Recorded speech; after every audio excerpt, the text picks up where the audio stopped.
copine boyoka toke na okabo parce que tozana besoin ya batu nyonso balingaka makambo bien basabone po basabona kaka babi Congo Amérique TV awera date nada za pona nga batu na nga nyonso balingaka nada baosabone po basabonaka so lingaka nada te yo mto yeba pona okatoma kia likolo na okwei po basabonaka bakemba. Vous s'abonnez massivement à Congo Amérique TV.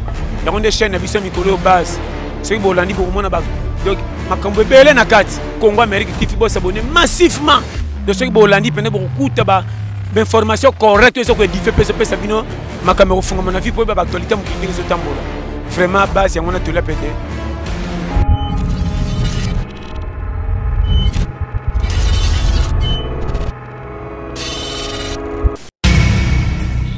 Culture d'excellence au rendez-vous, mesdames et messieurs, bonjour, bonsoir de partout. Ça dépend de laquelle vous êtes en train de nous capter en scène. Bienvenue dans votre émission EFO, perso socio-culturel. Vous le savez, cette émission est là pour parler des artistes et musiciens et recevoir des confrères, des concerts pour partager, faire des analyses par rapport aux actualités des artistes en général. Mesdames et messieurs, dans cette émission, vraiment, j'ai encore le réel plaisir de recevoir ce monsieur Oyo. Vous se plaignez chaque fois dans votre émission quand on le reçoit au nom de ce monsieur Christian Sikou, autrement dit Anti-Choc. C'est avec lui qu'on va essayer de partager par rapport aux actualités Oyo et déranger tout de partout. D'autres personnes qui ont appelé ça une provocation. Notre artiste Gezma Wete Oyo Abeta qui tourne à Biwan, la chaîne Oyo notre Kouloutou. Tiem Papimbo ma sala émission na o ayamba qui l'artiste Inosbi mais bison c'est partout et puis comment cette émission il est kaka bayamba toujours le seul invité ou Isala qui artiste Inosbi mais on a remarqué la présence de Gezma Wete Abeta qui tourne mais dans les vidéos là on a constaté que il n'était pas même pas invité à côté de la régie, à Zoluka côté na plateau, là où émission et banaki koleka avec Inosbi avec Papimboma ou Ayambaki Inosbi. D'autres personnes ben interprétent mal que Gezma Wete a provoqué Inosbi parce que tension aïe, c'est là qui n'y a qu'à à côté de la plateau, peut-être que je vais émission sur les cas direct sur B1. Vraiment, dans cette émission, on va essayer de parler avec Christian Sikou.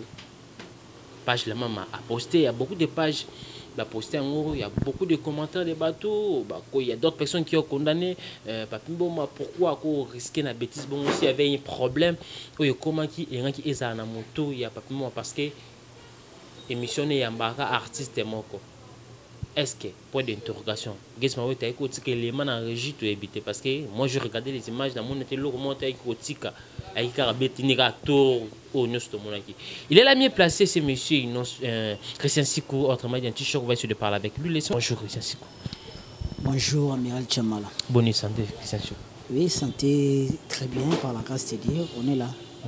Moi voix ça moi hein qui t'a le namoni milimo ça la mukate te milimo c'est ça là déjà mais ça d'asso pesi bonjour bobé tarabon ndoko so milimo ça là après quand il est sarabino le bi mutombo akitambo lege yele c'est le on va dans mesanat hein yo mesansi batu mutombo akitambo jino kabinto alobaka lege yondo mbenge amuyetele kete pété et la sarani ni kisansi volo donc biso lingaka bien te lingaka très bien très bien ça y en a bien OK ça dit tant on peut ça souffre des filles donc toi très bien donc bien ça qui très bien ça te bien ça qui très bien ça ya on a classe en na classe soit bien mais ça suis très bien que va parler parler bon c'est là c'est que Bena dit c'est que m'a dit très bien voilà mesdames et messieurs il gale lui-même Anti-Choc Christian Sikou on a vraiment il y a longtemps on a ébaillé dans à l'aise quand je le reçois dans mon émission Info Christian Sikou. Oui Amiral Chamala. Bonimboka Kinshasa la capitale. Kinshasa balabala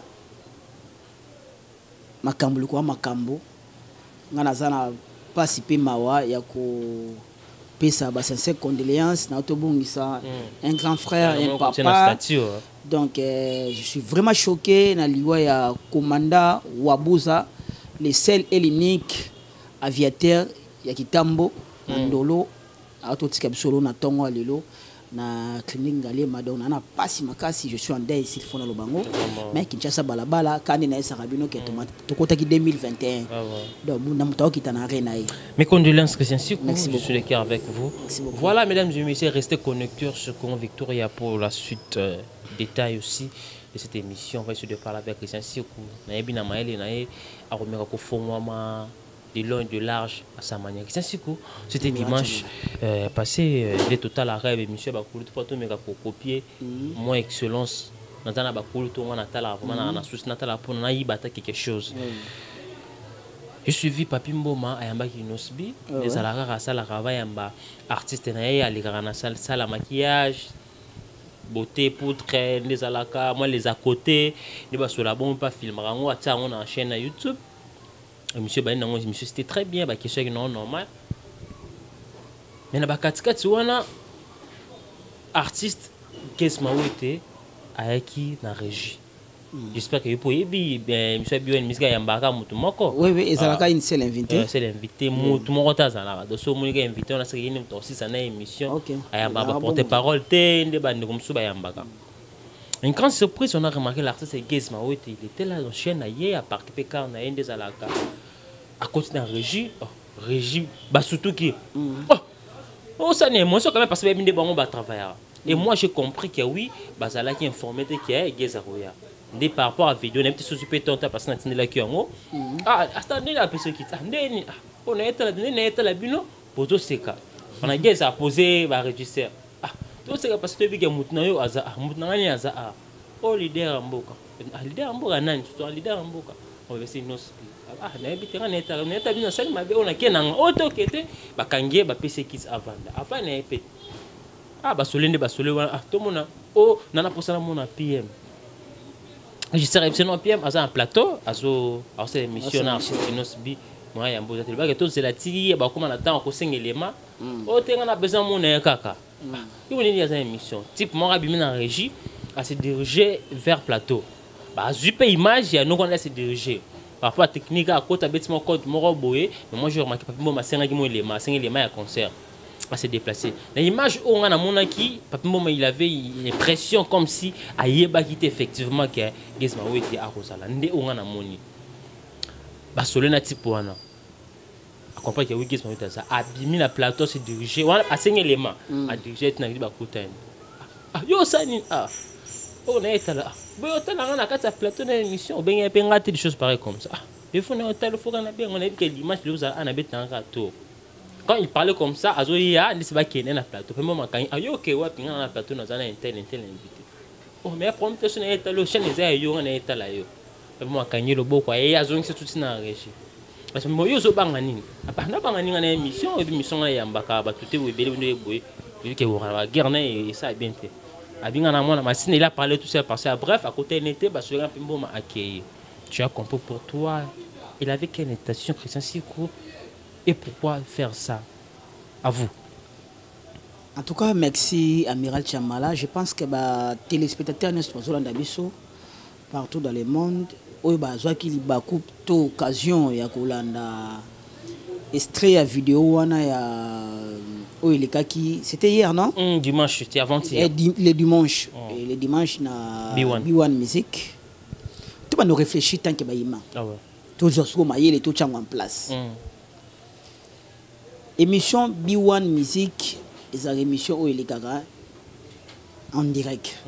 N'est-ce pas? Oui. Gez Mawete et Sika Outaki Nganayo, tout y est. Mais moi je pense que c'est sûr Gez Mawete a été collandé dans cette émission parfois. Parfois. On a confirmé que tu as place à Outaki. Mais il y a une deuxième hypothèse. Chaîne logo la B1. Déjà dans la grande porte na bango, dans la garde de sécurité. OK? La garde de sécurité na baby que innocent Baloumé na Gez Mawete courir les karaté, n'est-ce pas? Oui. Entre champ, il y a Gez Mawete. Sur le monde ndoko tra mutuka, c'est comme si mutu yaki na likambo. Kokitanae ko marcher. Omona alira côté na mutuka, na ndenge ba parkaki, na ndenge ba kitaki. Na ndenge ba kitela na ka. Na ndenge ba kitela ki c'est comme si baye pona likambo. Mais si on a qu'à repousser mayele na ndenge ba tamayele, il faut qu'on réfléchisse mieux. Arriver à Gez Mawete, c'est comme si azoki signe, il y a appel, il y a bateau 4, il y a B1. C'est clair. Guess Mawete a combien plusieurs fois Innocent les carana émission il y a Papi Mboma na Guess Mawete a raté. Même l'émission la chaîne. Pourquoi Kaka ya jour Wana a préféré Koya Wana na B1 pour faire quoi? Pour y avoir ça la nini. Point d'interrogation. Aïe et en plus directement quand na kati ya chaîne a se retrouver na kati ya régie. Alors, la personne en question, qui n'a pas benga Papi Mboma zaïki na kata plateau, s'il faut tout respecter tam sur musala batou. Asa na toi ko benga Papi Mboma, Papi Mboma zaïki na kata plateau. Ça l'émission. Bango tout ne va faire na région wana baby ke Guess Mawete avec Innocent courir les karatés. Là c'est clair. Pourquoi pas ba courir kaka ko suki sa Guess Mawete wana ou bien ba faire échapper abimanaye akende na ye d'une manière propre. La propre artiste. Mais ba préfère que no benga Papi pour Guess Mawete aya kutana Papi ba no sola ba sola nini. Déjà émission zalaki en direct. Émission zolanda ma partout ba ola na bandaku. Bon yo ye na plateau, oye na plateau. Sur quelle idée? Sous prétexte il appelle il y a nani. Et il y a et il y a appel. Rapide. Ah, naka frère. Wana keno i côté sur le batamaeli. Na zongi na côté ya Papi Mboma. Entre parenthèses. Parfois vous avez plein Papi Mboma. Oui. Ah, mutuana nos années na plateau betato. Pour faire quoi? Toi le ligamba base mutako luka ma kasi na bango nyos to na tam sur Papi Mboma pour na base émission na parce que sur la nina ba titre o ba internet ba komi internet ba komi titre ke affrontement ya Guess Mawete na Inosbi na émission Papi Mboma comment on a na mataliboso Papi Mboma d'accord alors allez-y comprendre Guess Mawete aibi ke Innocent yo kana raté ayo lukani ayo lukabitumba ebimbo bon siko ndenge ayi ami eleli po parfois place à ça qui a notre émission ngala ndenge émission to ça qui en direct ya Innocent parfois pe ko sala Inosbi alobaki biloko mobe à propos Guess Mawete o pe sala ke pour tout le monde pe biloko ngo ba période mo ngamba guerre ba wenge mona make muta longo na parler pas et na plateau ça ba m'échappe ça na mais so me ba BCB chasse et ko ça non pe na ba aspect wana mais siko na ndenge na ebeli chaîne B1 avec toutes les sécurités B1 une chaîne très bien organisée ba ko ki jamais ko ça passage ya buzo ba bongo na kata chaîne na bango vraiment parce que ndenge zala ki ke Innocent aye à côté na ye na couloir Innocent ça pe na ba chaîne na ba ta na bango d'espace na ba chaîne na ba parfois ba leader ba bundaka te bato ba bundaka batasima so ba bundi na kata biwa no ba bebisi lokala faut tengisa la yanani ya journaliste faut tengisa la nani faut tengisa la ba garde o baza liboso il y a porte o ba lekisi Guess Mawete après il y a compte pour en créer des ordres si photo le bango et ça image ya chaîne de Beba vous comprenez à côté qui comment il était pas invité après ces vidéos je pense que aux vidéos là l'accent au batu ba mona à lire o ya côté qui na ngona kata parcelle ya B1 wana c'est comme si Moutaya qui a décision les profs à illustrer les bisous c'est comme si Moutaya qui a décision li kamomo boye pour na ko chercher tam ce problème pour na ko luka makambu ou bien ba yebisa ke loko mo ou bien yemo avana na télévision ala ndake loko mo CPCT mais moi je pense que comme un conseil na ba grand artiste le la Guess Mawete na Papi Mboma na pardon pena katiote comme on a été quand l'émission est finie Papi Mboma lui-même qui a dit auprès de l'artiste Inosbi que Guess Mawete il était ici il y a tenu avec ça la nine yo mission no yambara invité mon avec ça la nine Mboma bisi avec otalanga aba wa taloka na émission nga oza ko luka ba problème dans le batande ya lobaka oza ko luka prof botika nga na beta voilà maintenant cet aspect là bon, pour la nite Papi Mboma pe aboma na Guess Mawete avec wana a section kana yimo et des gens qui disent Papi Mboma sala ba black ne pour nous créer une ambiance émission d'autres personnes ba condamner il y a bêtise à mo kota na ba bêtise wana comme excès de zèle très excès de zèle ouais non c'est pas bien donc ebi des personnes mo bazala ba guerre moko o isimbaka vraiment té na ndenge moko yebi il faut éviter ba kota nesika moko ça va créer toujours des problèmes ça va créer toujours des désordres. Tu vois, alors, ngai na histoire on est se faire passer, on a condamné d'abord la chaîne B1. Sécurité premièrement. La chaîne B1, on a condamné. la chaîne B1 n'a condamné yango Dédé n'a condamné plus davantage Papi Mboma tant que ça na kata plateau enregistré ailleurs biso ke geza kuna non c'est que te bosu ki sai kuna ngati na cette émission ou sota kenda après c'est simple yom toza oza chef ya émission na yo abima geni ni pas so na gezma wete asolone ka wana on comprend que place on a lo ba que parfois ko ça peut plan na ye moko Papi Mboma pour ko créer base parce que mo pas côté sur la chaîne c'est ça on a ebisa yo et ko ça la plan na ye moko pour ko créer base ou parfois à signaler déjà Gezma Wete ou par SMS ou par WhatsApp ou par appel. Vous venez pour faire quoi, Christian Siko? Et quand on a bien, moi je me souviens encore, qu'à la tant que travaillais na Gabana Bassé na Congo Media Channel. À l'époque, ils avaient qui guerre il a fallu na Bill Clinton. Fallait auto le Sika. Bill Clinton pe banini. Et ça là affrontement entre Fali pour prendre Bill Clinton dans le même plateau. C'est ça qui va nous invité, non? Fali pour invité, Bill a goya na kata plateau. Ok. À cette époque là, il y a un réalisateur, il y a Gabana Bassel na Congo Media Channel. Émission de salaire rage au salalaté. Des invités ba yo kana raté, ba coûter dans le même plateau. Sur ça bilo mo écrire ba danger. Surtout est-ce que c'est na terre mais ba na biso. Na ba logo là innocent na gaze bazo na maîtrisité makabundenge ba fali bana bazalo bako bunda vous comprenez bako bunda puisque na oui baza bakomo la basi baza na quatre esprit qui bomona ezana vous comprenez alors na erreur pe na bouteille donc et baby pe wana alors eza mabe Papi Mboma biloko bon ko tolera ngote je risque ah oui ko tolera ngote. Parfois, moi, on entend sur le com, oui, très baisse par rapport à l'actualité, mais dans un temps normal. Après, on s'en côté. Et en plus, Gezma Wete, ici, il y a ni innocent ali. Puis on a remarqué que ça la pèse à la quitter. Bien innocent, c'est Gezma ali au Lukani. Pourtant, si on rose en silence. Mais Babiro n'a pas de temps pour la bango. Baba, tu as problème. Babiro, Babito Bartis, Baba, créer un problème à Babiro. Au moins dans le bureau tout parti c'est et ça a raté le bureau mon mi balé mi cette baramité ça la bien té un air solide ba créer un problème bon bunda bitu moment na leader ça qui kuna bilange panza mi basoki là c'est bon alors eloko wana ngai na betela ki ngo maboko te to na mona ki ngo carrément eza eloko mongo boye otokoki ko kumisa te tout le monde a été ba kutana ki tout la suko ba danger on ngeya na sima je comprends. Pour clore, quel conseil au ça n'a pas Papi Mboma? Parce que dans tout ça, c'est lui qui est au terre de tout, parce que c'est lui qui est le chef dans toutes ces situations. Quel conseil au ça qui est un frère, non? PM Papi Mboma. Papi Mboma, c'est mon frère. C'est mon frère que j'ai connu depuis longtemps. À la prochaine fois, l'occasion. B1 Music, ils ont une émission très respectuée. Ah ouais, là c'est vrai. Oyo ba te belé bazwaka temps ya kovanda na ba télévision na bango pona kolanda yango. Alors tokoki jamais komona kata mususu ba bêtise mo ba nokota na se ya kata émission wana B1 Music.